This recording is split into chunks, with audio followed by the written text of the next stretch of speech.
pertanyaan pertama, tips buat front-end developer yang belum terbiasa sama struktur widget di Flutter yang verbose, inspect elemennya gimana? Kalau inspect elemen di Flutter sih kayaknya nggak bisa ya. Paling kalau mau, karena kan di Flutter itu kalau kita pakai Android Studio ya, segala macam kegiatan itu ada bisa dilihat di run ini. Nih. Jadi selama kegiatan tadi, kita bakal bisa di sini semuanya. Cuman teman-teman kalau misalkan pengen kayak hit API dan sebagainya, pengen dilihat di sini, kalau web itu kan bisa dilihat networknya ya, komunikasi networknya kayak gimana. Nah, teman-teman bisa di sininya tinggal langsung aja print A. Nah, nanti bakal muncul di sini di bawah gitu. Jadi kayak gitu kalau di Flutter, kalau pengen lihat komunikasi data dan sebagainya gitu. Oke, kita next ke pertanyaan berikutnya. Jadi misalnya saya memiliki bottom navigation bar yang terdiri dari index home, tujuan, dan lainnya. Misalnya di index home ada button yang bakal nge-index ke indeks tujuan. Gimana cara kerjanya ya, Kak? Terima kasih. Misalnya saya memiliki button navigation yang terdiri dari index home dan tujuan lainnya. Ada button yang bakal nge-intend ke indeks tujuan. Oh, itu ya. Untuk itu paling kita bahas besok, Mbak, karena itu bakalan dijelasin di acara besok gitu. Nah, jadi untuk Mas Wendici harus ikutan sesi 2 biar pertanyaannya kejawab ya, Mas ya. Oke deh, kita next ke pertanyaan berikutnya. Flutter itu framework-nya Dart ya? Iya. Oke, Bukan jadi framework sih, jawaban. bahasanya sih, bahasa pemrogramannya pakai Dart. Maksudnya framework-nya gimana ya? Nah, itu mungkin nanti bisa tanya lagi ya. Karena Oke. ya memang bahasa pemrogramannya Dart gitu. Jadi memang Flutter ini bahasa pemrogramannya Dart ya, Mas ya? Iya, emang default-nya Dart. Kalau framework-nya maksudnya framework gimana ya? Saya kurang paham juga sih. Oke, next. Bagaimana cara sorry, menginstal dan mengupdate dependensi? Tadi udah saya jelasin sih di pubspec.yaml tadi ya. Tadi pada saat penjelasan juga udah sempat saya jelasin. Kalau mau install dependensi itu tinggal di pubspec YAML. Terus tambahin di sini kayak tadi pubdev. Kalau update-nya ya tinggal tambahin versinya aja kalau ada. Kalau nggak ada mah ya nggak bisa. Nah, Lihatnya ini dari Mas. lihatnya dari mana? Lihatnya dari yang web tadi. Yang web pub tadi ya, mana sih? Ada nggak? Nah, di sini. Cara installnya bisa dilihat di sini sih. Gitu. Oke, next.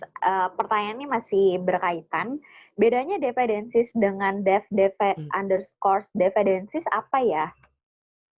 Sejauh yang saya rasakan sama aja sih. Saya juga nggak tahu beda lebih dalamnya apa, cuman yang saya rasain ketika saya declare di dependency sama saya declare di dependency, perasaan sama aja gitu. Gitu. Mungkin ada yang bisa bantu mungkin. Oke, next. Bagaimana cara fetch data API di Flutter? Itu besok ya Mbak, kalau nggak salah acaranya. Oke, Bapak Arif Subagja harus ikut sesi 2 ya, biar pertanyaannya terjawab. Gitu. Next, mau nanya Kak, Flutter ini bakal nyesuaiin ukuran device-nya nggak? Atau kita harus setting per ukuran device-nya? Sejauh yang saya ketahui itu ngikutin apa ukuran device-nya ya, karena ini langsung responsif. Kecuali kita emang pengen benar-benar declare emang kita benar-benar pengen declare sendiri gitu. Bisa aja kita bisa declare sendiri sesuai screen-nya, tapi secara default-nya itu udah responsif. Nah, untuk dapetin ukuran layar, bisa aja itu pakai contoh pakai Final with media query of context size width. Nah, ini untuk ukuran layar si HP ya. Ini untuk ukuran layar ke samping, ini untuk ukuran layar ke bawahnya kayak gini. Jadi malah kita bisa ngambil ukuran layar HP. Nah, terus gimana kalau mau lebih responsif lagi? Misalkan kalau ukuran HP-nya 4 inci, layout-nya nggak muncul. Kalau ukurannya 4 inci, misalkan diperbesar. Kita tinggal mainin matematika aja, misalkan width dibagi 5, width dibagi 6, dan sebagainya. Gitu. Oke. Next dari Hasan Askari. Kak, saya mau nanya, kan Flutter itu dalam satu file harus widget dan sub-widget. Contohnya app drawer yang dipakai seluruh screen. Di file lain untuk performa lebih baik, itu benar nggak sih? Terus kalau saya cuma mau nampilin satu widget, itu pengaruh nggak? Kalau if else yang banyak sih itu paling ngaruhnya ke programmernya sih ya. Pusing nggak sebenarnya gitu. Sebenarnya kalau misalkan kita mau simple, misalkan filenya kebagi beberapa. Contoh kayak saya ini ada detail stateful sama detail stateless. Sebenarnya ini bisa aja di satu file, misalkan kelas detail stateless ini saya simpan di main stateless, itu bisa aja. Itu masih bisa kebaca. Cuman kayaknya kalau kita kebanyakan baris ke bawah karena kita pakai directive UI, kadang programmer tuh males scroll ya. Nah, mendingan sebaiknya sih dipisahin aja. Bukan lebih ke performa sih, tapi lebih ke si orangnya itu bisa nggak kira-kira nge-maintain ke depannya kayak gitu. Gitu bukannya pertanyaannya. Saya sih pahamnya gitu ya. Kalau belum memuaskan, tanya lagi aja paling. Oke deh, jadi baiknya dipisahkan ya. Ya. Next, Flutter udah support atau visual editor belum? Kemarin saya sempat searching, ada sih. Teman-teman bisa di-search aja ya. Saya share di pubdev-nya HTML editor.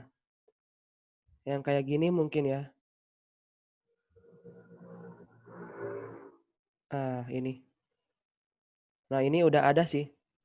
Memang sih dari segi fiturnya ini nggak maksimal karena masih 1.0.1 ya.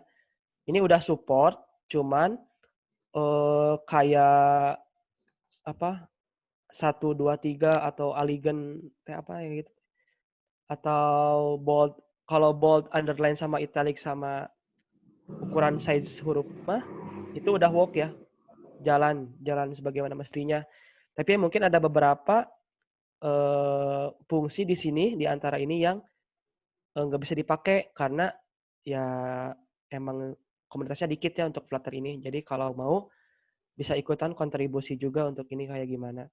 Terus juga selain HTML editor ada juga apa sih namanya tuh ya? Zephyr. Nah, Zephyr ini sama juga kayak HTML editor, cuman ini lebih simpel sih. Nah, kalau nggak pakai HTML editor, bisa pakai Zephyr ini. Saya rekomendasiin dua itu sih, karena lumayan enak juga sih. Cuman kalau Zephyr ini lebih sedikit kemampuannya dibandingkan HTML editor. Kalau HTML editor tadi kan udah banyak ya. Udah banyak sekali nih. Bold dan semacamnya itu. Ini hasilnya. Di kanannya ada hasilnya. Ini ada demonya. Bisa dicoba juga nanti. Gitu. Oke, bisa dicoba ya.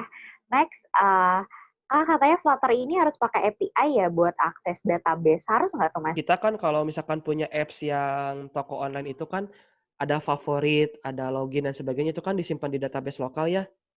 Nah, kalau database lokal itu nggak perlu API. Maksudnya API di sini adalah Page API Data Networking ya. Nah, untuk API di sini mungkin kayaknya lebih ke API Page Data. Nah, kalau data Laravel ke Lumen dan sebagainya itu ya harus pakai API. Kalau enggak, mobile itu nggak bisa berkomunikasi dengan database yang online. Tapi kalau database-nya lokal di HP itu nggak perlu pakai API.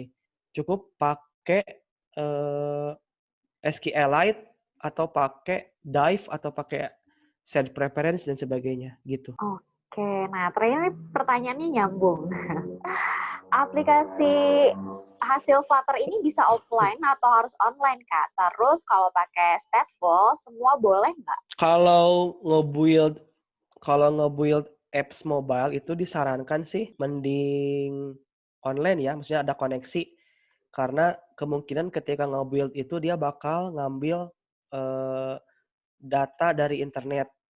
Tapi kalau aplikasinya sifatnya hanya untuk misalkan kayak keuangan, solusi keuangan mandiri, pribadi, atau kalkulator, itu kan nggak perlu online-nya. Kalau kalkulator, masih sih kalkulator aja harus online, itu kan nggak perlu kan.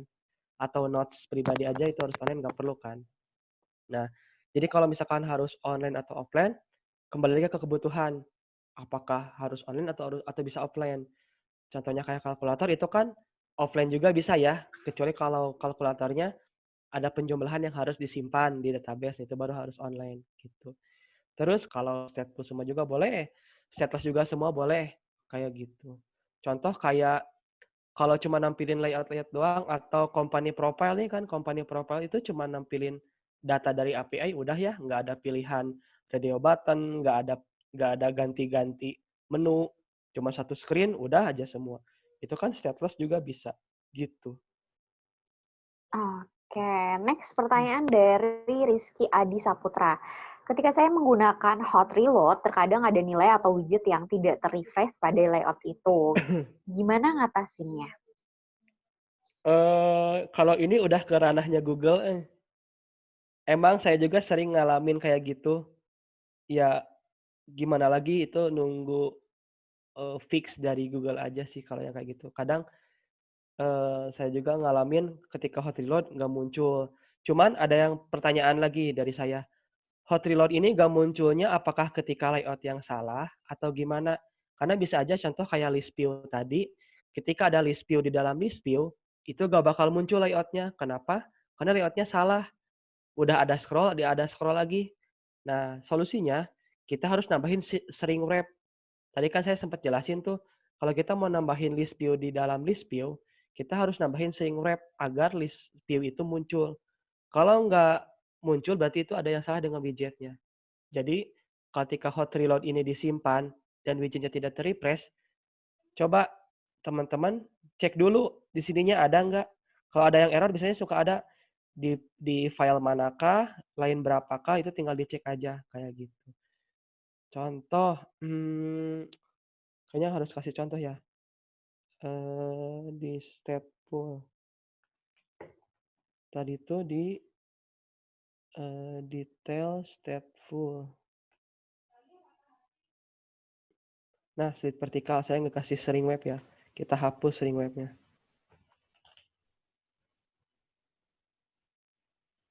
Nah, ketika kayak gini, ini bakal unbound, nih, error. Oh, errornya banyak ya. Nah, berarti di detail stateful. Dia langsung ngasih tahu, nih list view ini ada error, katanya. Di mana? Nah, berarti kita harus cari satu-satu sih. Nah, ini biasanya karena has size, jadi dia punya ukuran.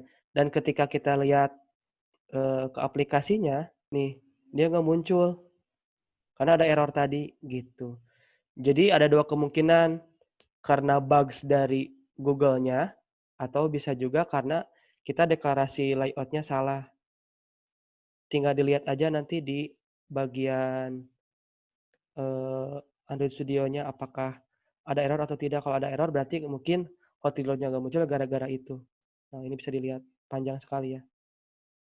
Gitu. Kalau mau buat tampilan geser-geser kayak karosel, gimana caranya ya?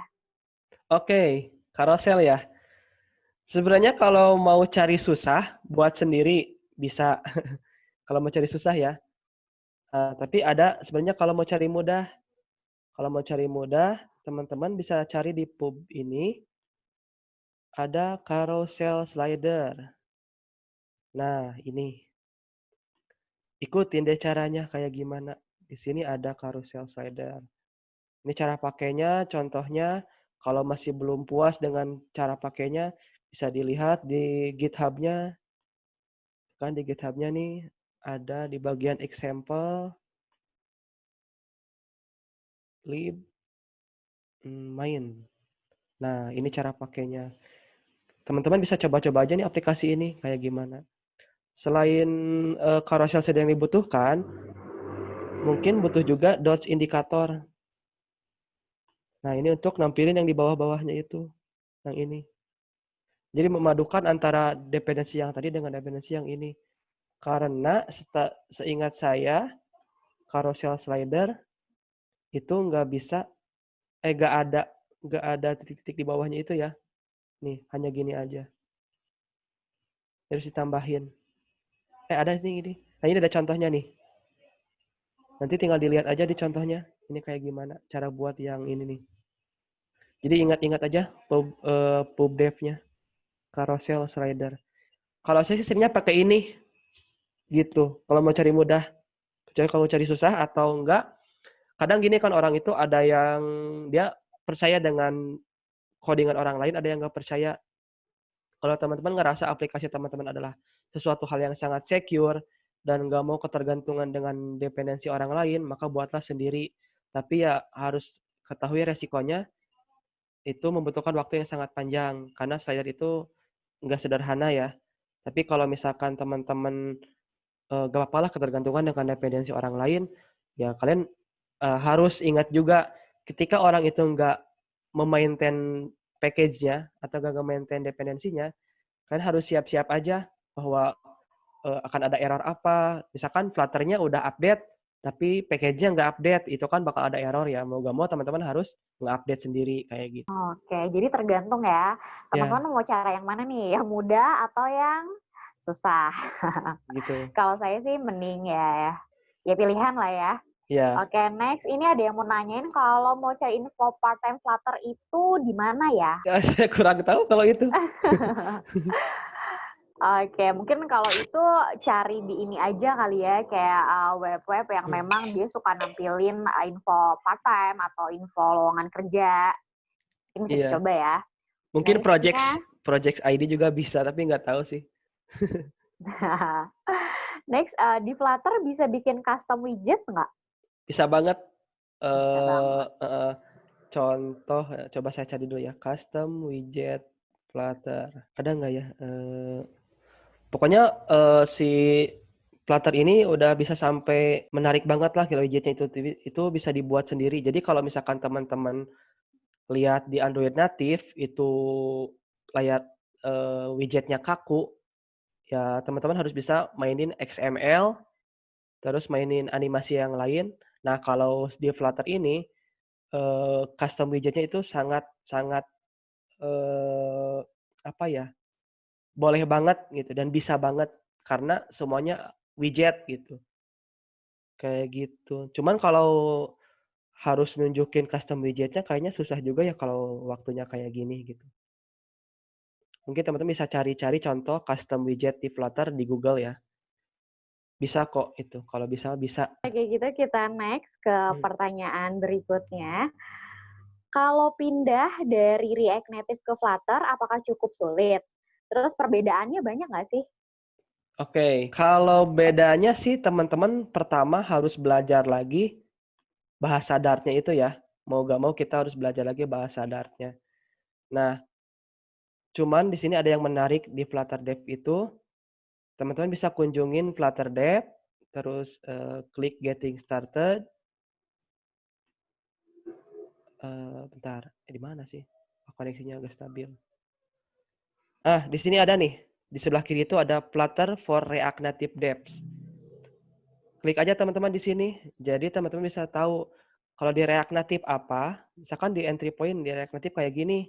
Nah di Dart mah kayak gini gitu. Terus kalau mau print console di di React Native kayak gini.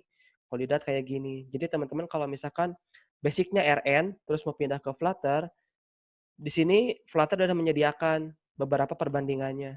Bahkan dari Android Devs, dari iOS Dev, dari Web Dev, dari Xamarin, dan menjelaskan deklaratif UI. Itu udah dijelaskan. Jadi kalau misalkan masalah susah atau enggak, itu balik lagi ke orangnya. Kalau orangnya mampu belajar OOP dengan sangat cepat, insya Allah mudah. Tapi kalau misalkan orangnya terbiasa dengan HTML, terus dia mau belajar OOP, insya Allah ya mudah juga sih sebenarnya. Apalagi kalau sekarang kan kayak PHP itu udah OOP ya kalau nggak salah. Nah itu insya Allah mudah lah. Cuman kalau mau lebih jelasnya di RN kayak gimana, terus di Flutter kayak gimana, teman-teman bisa kunjungin ini. Ini saran saya sih di sini. Karena saya dulu waktu dari Android Devs ke Flutter, saya baca-baca di sini, di Android Devs ini. Oh ternyata kalau di Android Devs tuh kalau di Android tuh kayak gini. Nah ketika saya pindah ke Flutter, Flutter mah kayak gini, dari Android kayak gini, kayak gitu. Jadi kita tahu perbandingan lebih jelasnya kayak gimana. Oke. Nah, buat teman-teman yang pengen slide materi malam ini, boleh diisi dulu link yang di-share di kolom chat ya. Linknya udah di-share di kolom chat. Kalau gitu kita next ke pertanyaan berikutnya. Cara mereduksi ukuran aplikasi hasil build Flutter gimana ya, Kak? Mereduksi ukuran aplikasi build Flutter. Nah, ini sebenarnya ada beberapa orang atau beberapa dev yang mengeluhkan masalah size-nya ya. Ini nggak bisa dipungkiri memang size-nya Flutter ini lebih gede dibandingkan dengan size-nya native. Nah, kalau mereduksinya kayak gimana? Teman-teman bisa lihat aja di sini kalau di Android Studio itu ada build, analyze APK. Nah, nanti arahin deh ke APK yang mana gitu. Jadi nanti bakal ketahuan. Nah, ini kan ukurannya 51 MB ya hasil debugnya itu. Nah, ini teman-teman bisa tahu kan apa sih yang menyebabkan gedenya itu. Nah, ketika teman-teman lihat lib yang gede ini udah nggak bisa direduksi lagi. Tapi kalau misalkan teman-teman lihat di aset ini, latar aset, ada apa aja. Nah, ini kemungkinan masih bisa direduksi. Contoh kayak image nih. Saya makan image-nya itu sampai 93 kilobyte, mau jadi 4 kilobyte bisa aja gitu. Nah, paling kalau mau itu. Tapi kalau misalkan di lib ini udah nggak bisa. Karena ini udah default-nya dari sananya. Tapi kalau teman-teman udah build as AAB, kalau Android itu bakal lebih ringan kok. Kenapa? Karena kalau di APK ini nyimpan semua. Nah, kalau teman-teman pakai release kayak gini doang, teman-teman bakal dapetin APK yang maksimal atau paling gede. Kalau teman-teman pengen APK kecil-kecil, bisa pakai yang komen ini, Flutter Build APK Target Platform Android ARM, ARM64, ARM Android X64, Speed per ABI. Ini untuk apa? Ini untuk ngebedain antara HP Android yang punya versi Android ARM, ARM64, atau X64. Masalahnya, kita sebagai developer nggak tahu bahwa HP kita itu yang mana. Makanya harus coba satu-satu. Maka dari itu, lebih simpelnya, cukup ini aja, ini udah nge-cover semua. Tadi kan bisa dilihat ya, banyak sekali tuh libnya bawahnya itu. Nah, itu kenapa kayak gitu? Karena ngecakup seluruh semua jenis HP gitu. Oke, ini kayaknya antusiasme pesertanya bagus banget. Masih ada 17 pertanyaan nih, Mas. Nah, dari Mas Chandra-nya sendiri, mau jawab semua atau mau milih pertanyaan, Mas? Eh terserah sih. Paling kita coba persingkat aja ya. Oke, boleh deh. Kalau gitu kita langsung next aja ke pertanyaan berikutnya. Ada dari Serapion Kusuma. Saya mau tanya, untuk build konteks fungsinya untuk apa? Bahkan saya sering sekali lihat di library butuh kata-kata konteks. Eh sebenarnya konteks ini dari saya jadi Android Dev itu luas sekali ya. Sampai sekarang saya juga masih belum paham konteks ini itu apa. Pokoknya konteks ini tuh kalau lihat di code ini, konteks ini berarti dia ada di detail stateful. Nah, ketika kita pakai konteks yang ada di detail stateful, maka codingan atau library apapun yang pakai konteks dari sini, berarti itu menyangkut view dari detail stateful kayak gitu. Jadi kalau konteks ini adalah apa ya sebutnya teh? Yang menunjukkan bahwa itu identitas dari itu gitu, dari file itu gitu. Kayak sejenis kayak gitulah. Saya juga masih kurang paham terlalu dalam ya masalah konteks ini. Cuman konteks ini memang kadang di beberapa code atau beberapa library harus dibawa-bawa terus untuk konteks ini. Jadi kalau solusinya ya kalau dia membutuhkan konteks ambil aja dan kirim aja karena Itu untuk ngedefinisin bahwa ini teh kode ini teh punya siapa sih kayak gitu. Jadi lebih ke kayak gitu bahwa kode ini tuh miliknya si detail stateful kayak gitu. Lebih ke kayak gitu sih. Oke, next nih. Ada yang minta tips buat yang baru mulai belajar Flutter. Oke, kalau mau tips gimana ya kalau tipsnya ya? Saya juga eh, gak ada tips khusus sih. Cobain aja sih intinya mah. Kalau belajar mah, Ya, intinya cobain ya, Mas ya. iya, intinya Next, cobain. kalau saya bikin floating button yang kalau di-push akan muncul sebuah form berisi widget, apakah bisa? Bisa. Tadi kan saya cuma nyontohin ketika diklik itu muncul modal bottom sheet. Nah, ini misalkan pindah page, itu bisa. Tadi dijelasin sih sebenarnya di materi. Oke, jadi bisa ya. Bisa. Nah, next, kalau di alert itu bisa ditambahin gambar nggak ya? Bisa, karena semuanya widget, jadi semua bisa dipakai gitu. Oke, jadi bisa untuk ditambahkan gambar ya. Bisa, Next, bisa. apa bisa ada widget satu sama lain, ada yang bisa nge-crash atau tidak cocok kalau ditaruh bersamaan? Ada contohnya tadi list view, ada list view di dalam list view itu ya. Nah, ketika list view di dalam list view, kadang si list view yang keduanya itu dia butuh size. Jadi kalau kita misalnya nge-set size-nya itu height-nya itu atau ke bawahnya itu 200. Nah, itu bisa. Kalau nggak dikasih height kayak gitu, dia nggak bakal muncul. Jadi yang paling sering saya temukan nge-crash itu adalah list view di dalam list view atau di dalam list view itu ada grid view kayak gitu. Jadi pokoknya yang sifatnya ada list-list atau ada scroll ke bawah, itu biasanya suka nge-crash kalau nggak dikasih shrink wrap sama physics scroll tadi gitu. Oke deh, next. Ketika di build, apakah codingan Flutter akan di-obfuscate, oke, acak-adutkan oleh compiler? Bukan diacak-acak sih sebenarnya, tapi lebih ke dimigrasi ke kode mesin ya. Kalau yang diacak-acaknya itu sebenarnya ada kalau di Android itu kan ada ProGuard ya. Nah, kayak gitu sih. Jadi kita kembali lagi ke native-nya kalau masalah acak-acak. Pakai ProGuard. Kalau di Flutter-nya enggak, dia cuman migrasi ke mesin code atau bahasa mesin aja. Oke, next dari Anonymous. Gimana jika ingin memberi penamaan yang berbeda di list view?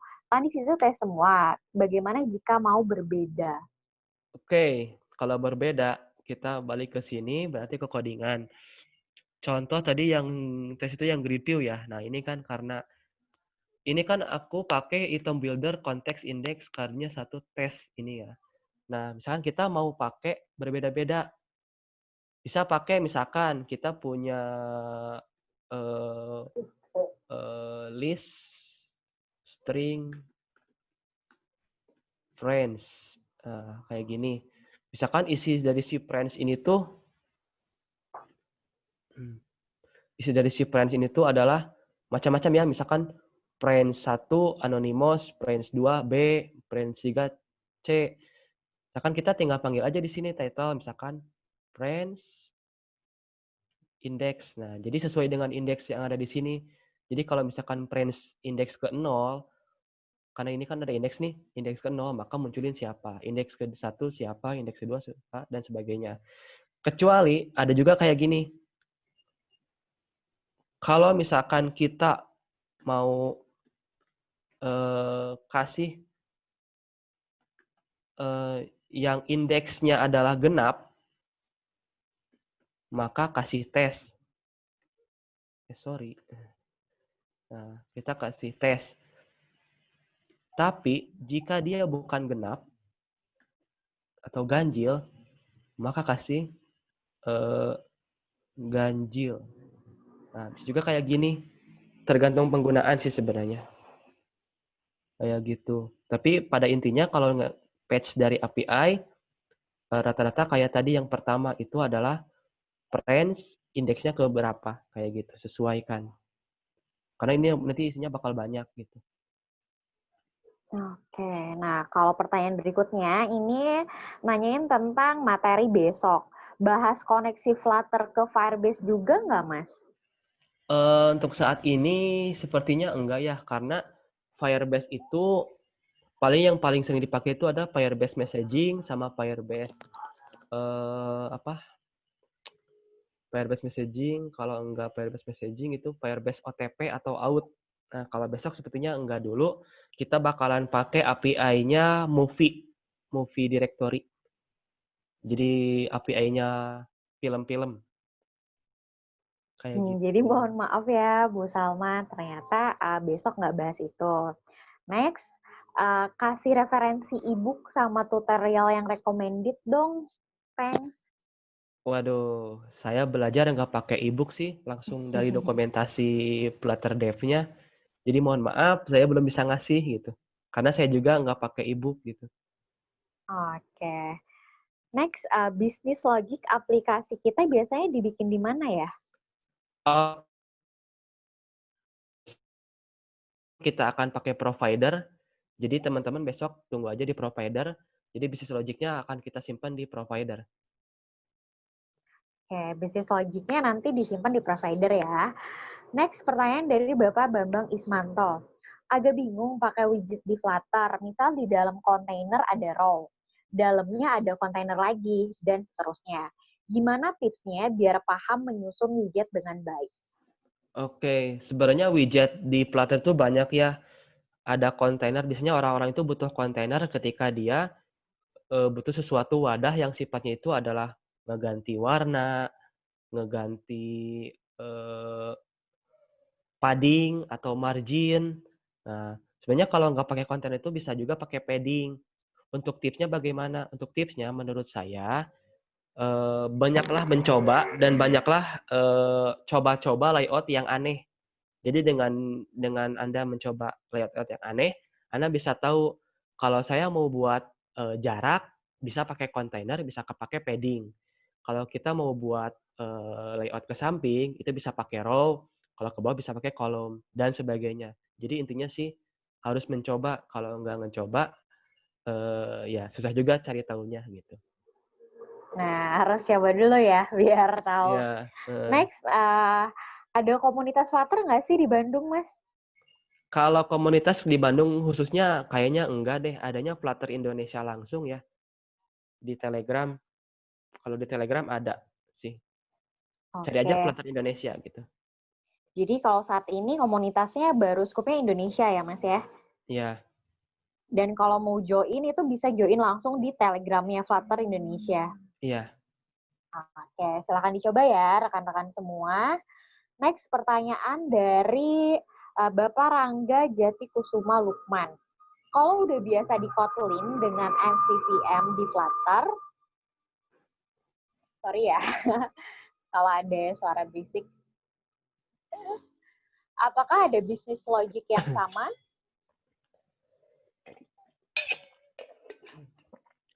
Kebetulan besok kita akan pakai repository provider sama kayak di MPPM di Flutter, di Android Native sih. Jadi tunggu besok ya. Oke, jawabannya tunggu besok ya. Next, kalau mau apps-nya bisa ganti-ganti tema, gimana tuh caranya, Mas? Kalau mau ganti-ganti tema berarti kita harus bisa mainin set preference. Sekarang itu yang paling mudahnya itu adalah tipe dark mode atau enggak. Nah, paling kalau di sini kita kan tadi deklarasi file styles ya. Nah, di sini kita bisa tambahin selain build konteksnya apa, kita bisa tambahin misalkan is dark. Nah, kayak gitu. Jadi nanti tinggal diganti aja di set preference-nya. Kayaknya itu cukup panjang sih, tapi bisa diganti di sini. Jadi nanti di sini kalau primary-nya apa, misalkan is dark, maka color primary-nya adalah white. Kalau enggak, color primary-nya adalah black gitu. Jadi tinggal mainin set preference sama di sini. Makanya saya buat file terpisah di sini untuk memudahkan kita ketika ganti-ganti style kayak gitu. Oke. By the way, di kolom chat tadi ada yang referensiin e-books. Jadi kalau teman-teman mau referensinya bisa lihat di kolom chat ya. Oh iya, ini dari Next, Mediti. ada pertanyaan dari Bapak Fahrul Ahmad Fauzi. Kak, terkadang kalau kita menampilkan teks yang panjang di dalam widget itu muncul warning kuning. Kenapa ya? Oh, itu karena text overflow.